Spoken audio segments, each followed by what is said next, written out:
ay nasa wish ko lang. Thank you po. Naku, umiyak ka. Naku, ano tinitignan mo? Ito ba si papa Ito niyo? po. Tapos ito si mama niyo. Ito po yung kumamatay ng nanay ko. Napakasakit po. Una, hindi ko matanggap eh. Pero wala naman ako magagawa. Hindi iyak lang ako ng iyak. Masakit.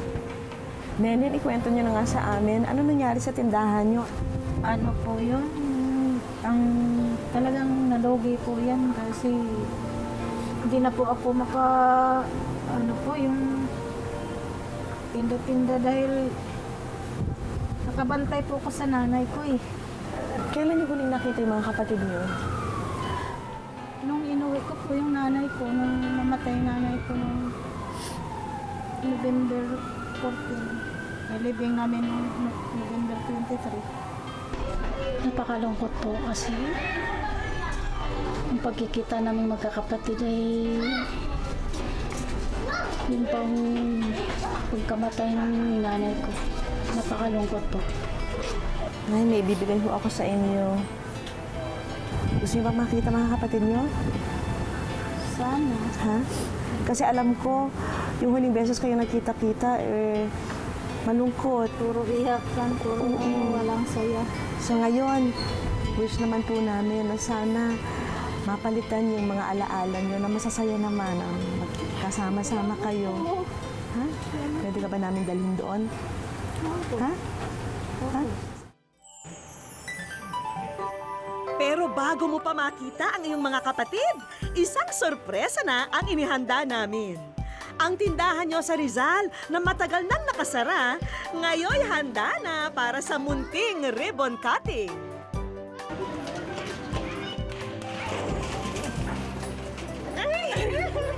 Tindahan po, mayroon ng laman. Masaya po kasi ayan na yung nagbukas na uli yung tindahan ko. Wow!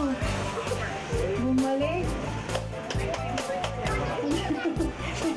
Marami na ito ng linis. Maraming salamat sa wish ko lang. Dito sa San Roque, Mabini, Bohol, nakilala namin ang malaking pamilya ni Nenen. Namulat ang mga kapatid ni Nenen sa hirap na pinagdaanan niya sa Saudi. Kaya mas mainam na raw na manatili sila sa sariling bayan. Ay close talaga namin yun, di mabait yun sa amin. Saka siya ay nasa ibang bansa ay tumutulong din sa amin. Nagbibigay ng ano-ano na lang. Dahil masalimuot ang naging pagkikita nila nung nakaraang taon, naisa na nilang makapiling muli ang kapatid. Miss na miss ka namin. Sana magkakabanding-banding tayo na laging masaya tayong lahat. Abala ang mag-anak at tila may pinaghahandaan silang isang malaking pagtitipon. Habang si Nenen, handa na rin sa muling pagkikita nila ng kanyang mga kapatid. No! Ay! Yan ba lagi kanin? Kanis! Yan sa may mga din eh. Wala dito pa. Ha? Hama si Along? Sa bukid. Ha? Ano ba sa iyo? Ha, bitaw? Isinama muna ng aming kakutsaba si Nenen sa kanilang tahanan. Kala ko. Buti pa, tumawag na lang ako. Uy!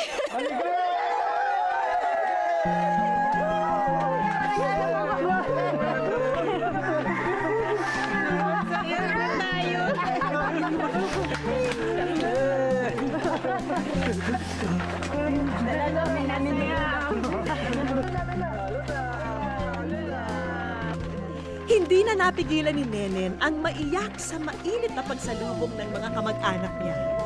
Sobrang saya po kasi nandito mga kapatid ko. Miss ka na namin, Nenen. Mahal ka namin. Maligayan. Magpagbalik. I love you. Miss kita.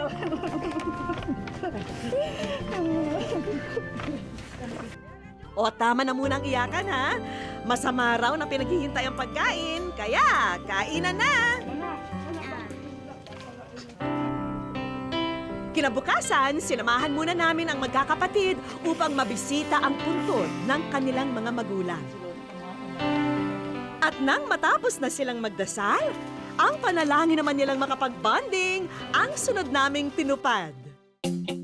Ang una naming destinasyon sa tahanan ng mga itinuturing na cutest endangered species sa Bohol, ang tarsier.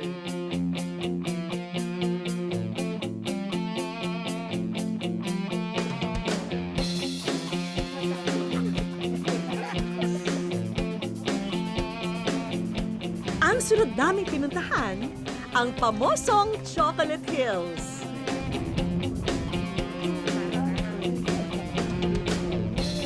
Hindi rin natin dapat palampasin na hindi masubukan ang pinagmamalaking floating restaurant dito sa Bohol.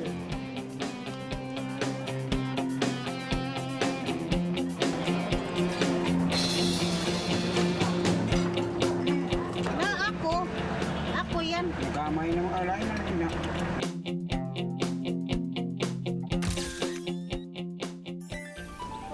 Ang kwento ni Nenen ay isa lamang sa libu-libong kwento ng pagtitiis at pagdurusa ng mga kababayan nating nakikipagsapalaran sa ibang bansa.